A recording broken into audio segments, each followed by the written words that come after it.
Nobody knew how bad things really were. For years, Bea Arthur smiled through the pain on TV, while her personal life fell apart. Now, 15 years after her death, her final phone call has been made public, and it's worse than anyone imagined. "They all lied to me," she told her son, just hours before she died. The shocking confessions on that call explain everything: her bitter feud with Betty White, the real reason she quit the Golden Girls, and the devastating family secret she kept hidden for 86 years. Hollywood never saw this coming. She was born Bernice Frankel in Brooklyn on May 13, 1922, to Jewish immigrant parents. Her mother from Austria, her father from Poland. Life was simple back then, surrounded by the buzz of New York's Jewish community. But everything changed when she turned 11. Her family, struggling with money, packed up and moved to Cambridge, Maryland. It was the South, segregated, small, and filled with prejudice. Bernice suddenly went from a busy, familiar city to a town where she felt like a complete outsider. Her parents opened a small women's clothing shop, one of the only Jewish-owned businesses in town, and that shop became their safe space in a place that didn't feel welcoming. As if that wasn't hard enough, she shot up to nearly 5'10" by the time she was 12. She was tall, had a deep voice, and didn't fit into anyone's mold of what a young girl should be. Teachers always picked her to play the boys in school plays, and classmates didn't know what to make of her. She felt awkward, shy, and alone. But instead of shrinking away, she found something inside herself: humor. She started cracking jokes, making people laugh, using wit as a shield and a weapon. Her classmates noticed. She became known as the funniest girl in school. That sharp, dry humor that made Dorothy and Maude iconic, it started right there, in a small town where she didn't belong. In private, though, she wanted something very different. She dreamed of being a glamorous movie star, short, blonde, and delicate, like the ones she saw in magazines. She knew she didn't look the part, but that didn't stop her. She practiced her Mae West impression until it was perfect, shocking everyone with how bold and hilarious it was, coming from such a quiet, serious girl. That impression became her go-to at parties and school events. It was her first real taste of performance, and people loved it. Decades later, she still had it down, performing the same impression at her Hall of Fame induction. After high school, her life took a few confusing turns. She went to finishing school, studied medical tech, and tried to find a stable path, but nothing stuck. Then, during World War II, she made a bold move and joined the Marine Corps Women's Reserve. At the time, this was unheard of. Women weren't exactly lining up to wear combat boots, especially not in the Marines, which was the last branch to even allow it. Before that moment, she'd worked in a food lab and volunteered as an air raid warden. Then, out of nowhere, she joined up. She said she was supposed to start a new job, but heard the Marines were recruiting women and figured, why not? That's how spontaneous it was. Bea didn't just serve. She rose fast. After training in the Bronx, she requested to go to motor transport school, unusual for a New Yorker who probably hadn't done much driving, but she killed it. She became a skilled dispatcher and driver in North Carolina, known for being sharp, maybe even a little too blunt. One note in her file said she was over-aggressive and officious, but probably a good worker if she has her own way. That kind of attitude didn't slow her down. She moved up the ranks fast, hitting staff sergeant by 1945. That kind of rise didn't happen by accident. She was clearly good at what she did. After she left the Marines, she tried to go a safer route. She became a licensed medical lab technician and did a summer stint at Cambridge Hospital. It made sense. Steady job, useful skills, post-war economy, but something didn't click. Working in a lab felt lifeless to her. It wasn't exciting, it wasn't her, and that quiet little realization pushed her toward a decision that changed everything. By 1947, she gave up the lab coat and went back to New York to study acting at the New School. That's where things started to take shape. She trained under Erwin Piscator, a serious name in theater, and studied alongside future legends like Harry Belafonte and Walter Matthau. She stood out, not just because she was nearly 5 feet 10 inches with a booming voice, but because she had presence. The director took one look at her and cast her in big, bold roles. She played Lady Macbeth, Lysistrata, and Katharina, even though, at first, she didn't think comedy was her thing. She thought she was meant for tragedy, for drama. But slowly, comedy crept in, and it would become the thing that made her unforgettable. During this same time, her personal life was quietly shifting. While studying theater, she met Gene Saks. Their relationship grew as they both chased their dreams on the New York stage. They got married in 1950 and stayed together for nearly 3 decades. Their bond wasn't just romantic, it was creative too. While learning the ropes of theater, she took on challenging classical roles in tiny village theaters, perfecting the kind of fierce presence that would one day make her unforgettable. But those early years weren't glamorous. To pay the bills, she took small roles on TV. Shows hosted by big names like Sid Caesar and Perry Como gave her just enough exposure, and $650 per episode on Caesar's Hour helped a lot. It wasn't just about the money, though. That's where she learned the rhythm of comedy, something that would follow her forever. Everything changed in 1954. That's when she landed the role of Lucy Brown in the Threepenny Opera in Greenwich Village. It was a game changer. The show ran for 6 years and turned Bea from a background player into a serious star. Her role was supposed to be serious, but something happened during one performance of the Barbara song. She poured her heart into it, and the audience laughed. At first, she was confused.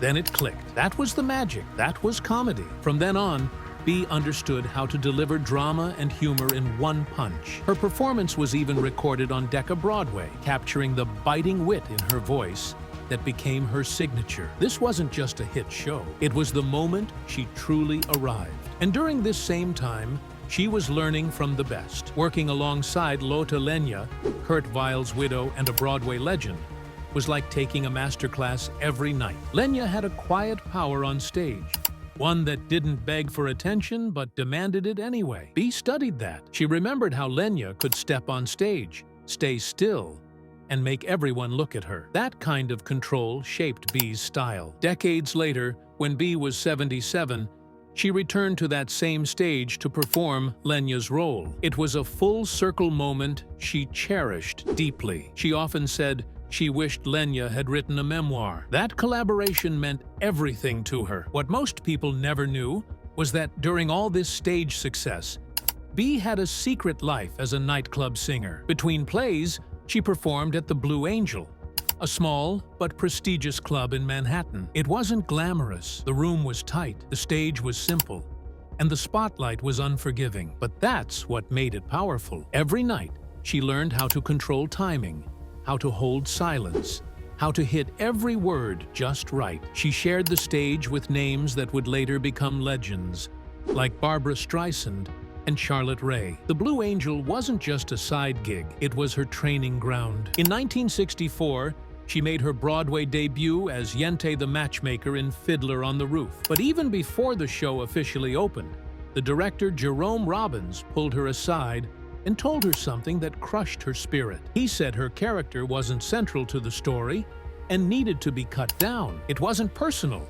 It was for the good of the show. Still, it stung. Arthur, known for her tough shell, was so shaken by Robbins's treatment that she actually cried during one brutal rehearsal. Years later, she didn't mince words about him. Everybody hated him, she said plainly. Yet, despite the emotional blow, she pushed through. Fiddler on the Roof went on to make history, breaking records with thousands of performances and a best-selling cast album that stayed on the charts for nearly 4 years. Her role might have been trimmed, but it put her name on the map. Just 2 years later, she landed a role that would change everything. In Mame, she played Vera Charles, a sharp-tongued, hard-drinking best friend to Angela Lansbury's title character. Their duet, Bosom Buddies, became a showstopper. Arthur's deep voice and razor-sharp timing lit up the stage. She nailed the role, and it earned her a Tony Award. Offstage,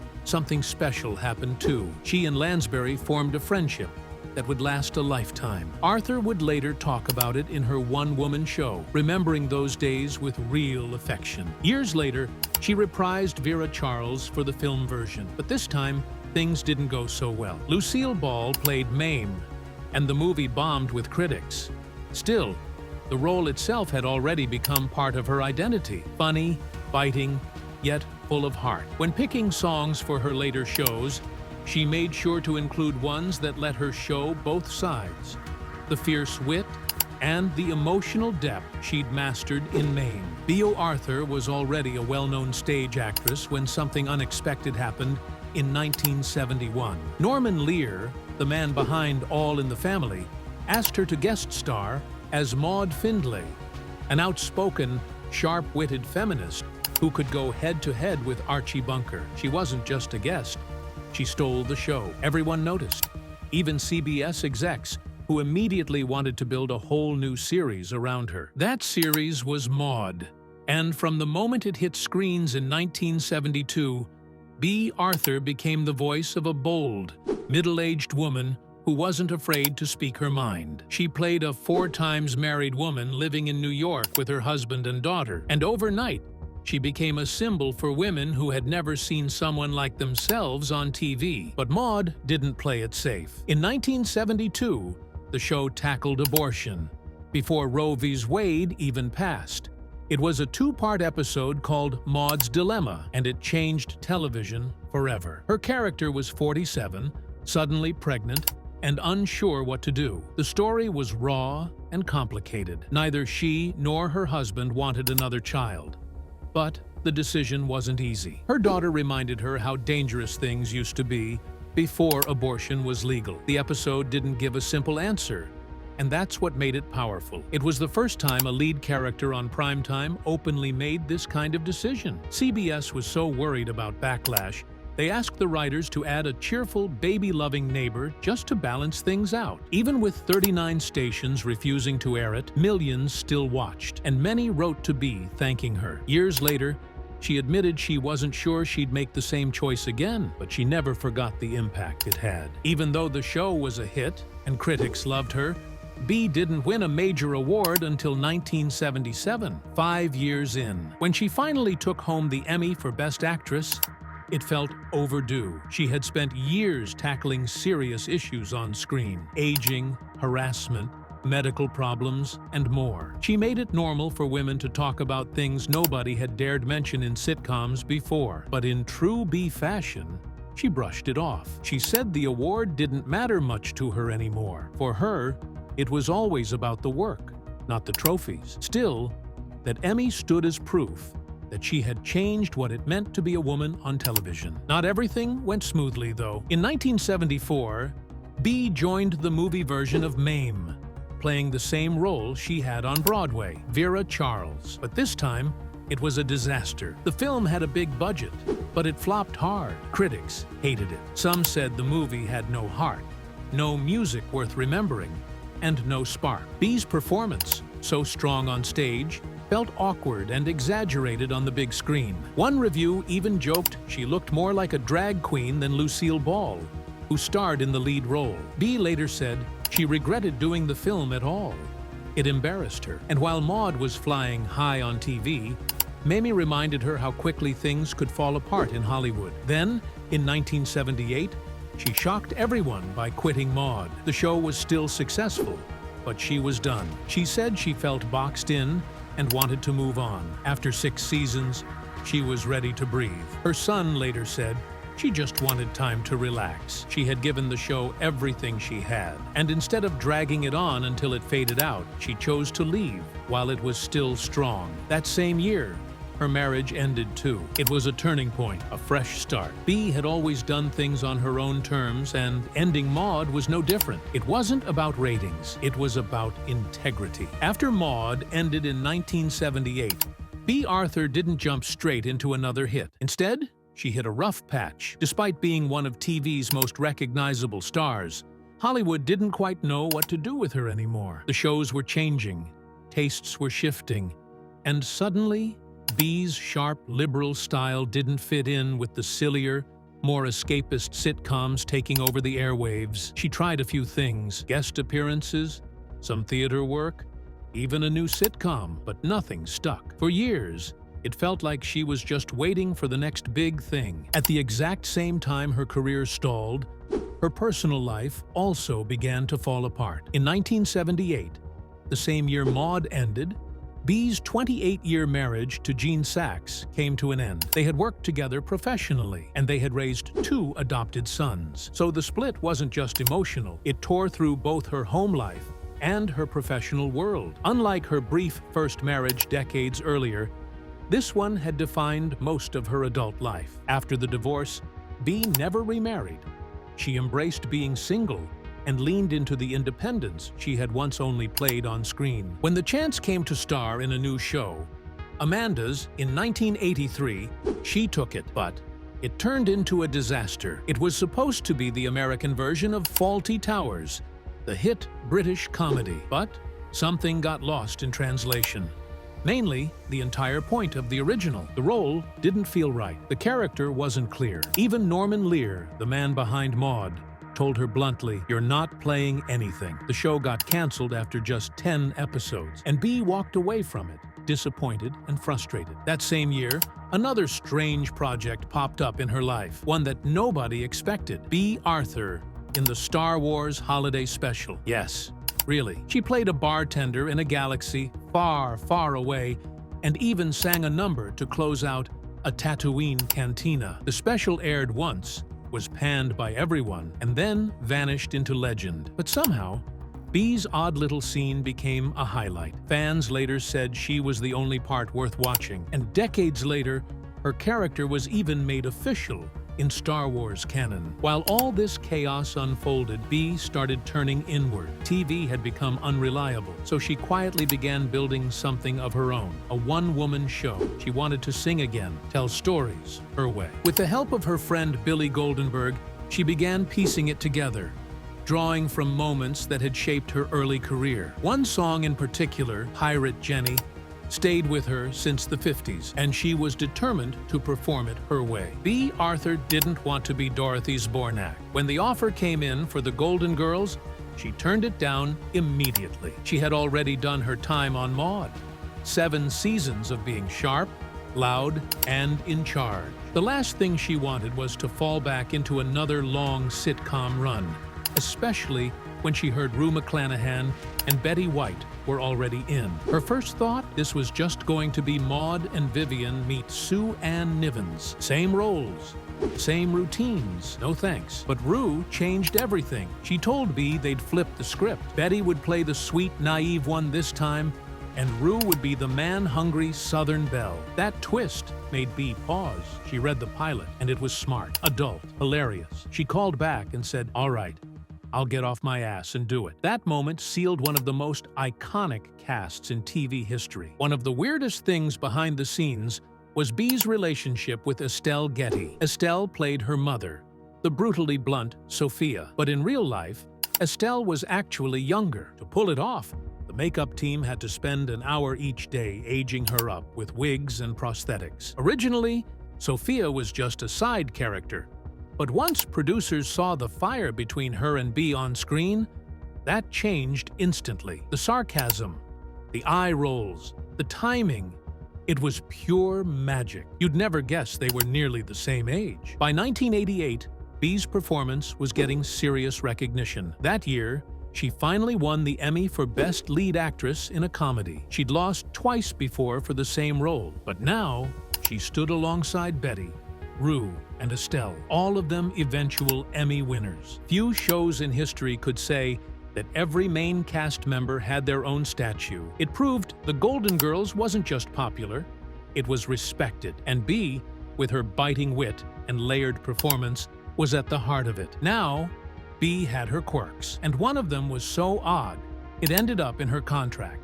She refused to wear shoes on set. She hated them. So her team made it official. She could go barefoot, as long as she didn't sue the studio if she got hurt. Her co-star Rue also had her own little clause. She got to keep all of Blanche's outfits. But for Bea, comfort came first. No shoes, no birds, no gum. Seriously, she hated birds and couldn't stand the sound of someone chewing gum. If she caught you with a piece, she'd confront you, no matter who you were. Even guest stars weren't safe. That wasn't diva behavior. It was just Bea being Bea. Still, for someone so confident on screen, Bea was surprisingly sensitive in real life. Her son once said she was girlish and vulnerable at home, quiet, a loner in a way. She wasn't into fame or the Hollywood scene. Most days, she just wanted her coffee, her newspapers, and some peace. She had friends, but kept her world small, and she gave back quietly, too. When she passed away, people were shocked to learn she had donated $300,000 to a shelter for homeless LGBTQ youth. She never told anyone, not even her own son. But as strong as she seemed, Bea had limits. By 1992, she'd had enough. The Golden Girls was still doing well, but Bea chose to leave. It wasn't a money issue. It wasn't burnout. It was something deeper. She felt the writing had slipped. The jokes were getting lazy. And worst of all, she hated what the show was doing to Dorothy. Season after season, the writers kept going back to the same cheap shots. Dorothy was too tall, too manly, not attractive, while the others got to laugh off their quirks.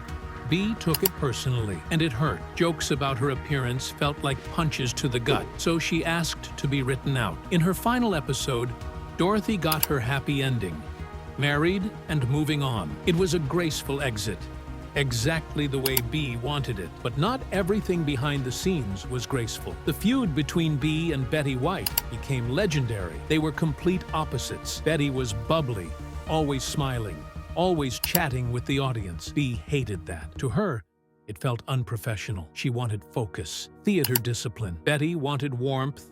That divide never closed. Betty once admitted, "She found me a pain in the neck." Bea's son even said his mom just needed someone to be mad at. And Betty was the easiest target. When Betty won an Emmy before her, it only added fuel to the fire. They still made magic on screen, but the tension was real. After The Golden Girls ended in 1992, Bea Arthur didn't rush into more fame. In fact, she almost disappeared from the big screen. Over the next 17 years, she appeared in just 2 films. One was For Better or Worse in 1995, directed by Seinfeld's Jason Alexander. Bea played a quirky mother named Beverly Makeshift, but strangely, she didn't even want her name in the credits. The movie barely made $40,000 at the box office. It wasn't a hit, and that's exactly what made her choice interesting. She wasn't chasing money or attention. Her last film came in 2000, Enemies of Laughter, where she played a mother opposite Peter Falk. The film didn't blow anyone away, but for Bea, it was about the people, the characters, and the craft, not the headlines. At 78, when most stars fade into the background, Bea did something bold. She launched her own one-woman show and took it across the country. It was called And Then There's Bea. A year later, it hit Broadway as Just Between Friends. The show was funny, honest, and filled with music she had always wanted to sing. It felt like sitting in her living room, listening to her tell stories from her life and career. She was joined on stage by pianist Billy Goldenberg, who kept the rhythm going. It wasn't just nostalgia, it was real performance. She even poked fun at herself, gave a shout-out to her gay fans, and took a stand for equal rights in Vermont. The show earned her a Tony nomination. And although she lost, it proved something. Bea still had it. She even brought the show back in 2005, not for glory, but to raise money for homeless LGBTQ+ youth. That night alone raised $40,000. That same spirit showed again in 2003 when Lifetime reunited the Golden Girls for a 90-minute special. It had been over a decade since the series ended, but watching Bea, Betty White, and Rue McClanahan laugh and reminisce felt like time had stopped. One face was missing, Estelle Getty, who played Bea's mother on the show. She wasn't there because she was struggling with dementia, something fans didn't see behind the scenes. By the time of the reunion, she could no longer remember her lines or appear on camera. The special became more than just a trip down memory lane. It was a reminder of the real bond these women had, the memories they made, and the cultural shift they helped create. Bea wasn't just acting out her values, she lived them. In 2005, during a rough time financially for many nonprofits, she used her Broadway show to raise money for the Ali Forney Center, which helps homeless LGBTQ+ youth. And she didn't stop there. After her death in 2009, her estate donated $300,000 to the center, just in time to keep it from shutting down. That gift snowballed into something bigger. The city granted millions to renovate a building in Manhattan, and by 2017, the Bea Arthur residence officially opened its doors. It was a full-circle moment. Her name, her legacy, and her generosity coming together to give others a safe home. And she didn't stop with just one cause. She also left money for AIDS services, continuing to help even after she was gone. When Bea passed away on April 25, 2009, it hit hard. She died in her Los Angeles home at 86 from lung cancer. 3 days later, Broadway did something it rarely does. Every theater dimmed its lights for 1 minute. It was silent. Still, a glowing tribute to a woman who had made people laugh, think, and feel for decades. Then, in September, stars like Angela Lansbury and Rosie O'Donnell gathered to honor her life at the Majestic Theater. Friends shared memories. Betty White said the pain was more than she expected. Rue McClanahan said they were like cream together. Adrienne Barbeau, her co-star from Maude, summed it up perfectly. No one could hold a moment on screen like Bea. And just when you thought her story was done, something strange happened. In 2025, a web page about Bea's time in the U.S. Marine Corps was deleted by the Department of Defense. Most fans didn't even know she had served. Back in 1943, when she was just 20, Bea signed up, one of the first women to join the Marines. She started as a typist and ended up driving trucks in North Carolina. She was a staff sergeant when she left. So why was her record deleted? Turns out, the government had removed it during a purge of diversity content. But people noticed. Social media lit up. Outrage spread. And within days, the page was quietly restored. People weren't just angry that her service was erased. They were angry that someone thought it didn't matter. But it did matter. And thanks to that outcry, Bea's full story, Marine, actress, activist, was back where it belonged.